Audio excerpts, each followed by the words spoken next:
Government వచ్చి రైతు బంధు కేసీఆర్ పాలన పోయింది, పాలన వచ్చింది. ఎట్లయిపోయింది రైతుల హాలత్? ఇలా ఆదిలాబాద్ రైతులను చూస్తే అర్థమవుతుంది.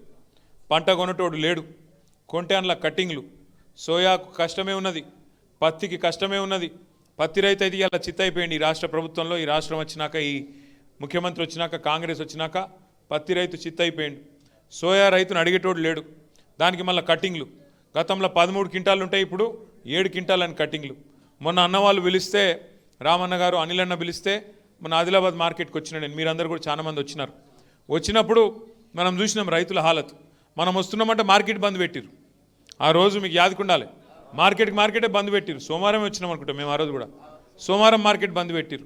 అందుకే అనిల్ అన్న ఏం చేసిండు తెలివిగా, ఆడ మార్కెట్ బంద్ పెడతారా మీరని చెప్పి ఆయనతో నేరేడుగొండలనే తీసుకుపోయాడు. సోయాబీన్ కొనుగోలు కేంద్రం ఉంటే ఆడికి గుంట పోయిండు, ఆడ చూపెట్టిండు. ఆడ రైతులతో మాట్లాడితే అక్కడ గదే కష్టం. అంటే ఇవాళ రాష్ట్రంలో పరిస్థితి ఏంది అంటే, రైతులు ఈ రైతు ఆ రైతు అని కాదు, మొత్తం రాష్ట్రంలోని రైతులందరూ ఇలా గుండెల నిండా మళ్ళీ ఒకసారి కేసీఆర్ గారిని గుర్తు చేసుకుంటా ఉన్నారు. కేసీఆర్ ఉన్నప్పుడు ఎంత బాగుండే రైతు పరిస్థితి, ఇలా ఎంత అధ్వానమైంది అని యాద్ చేసుకుంటున్నారు. ఇది వాస్తవం. నేను చెప్పేది, మీరు ఊళ్ళల్లో మీరుంటారు, నాకంటే బాగా మీకే ఎరక.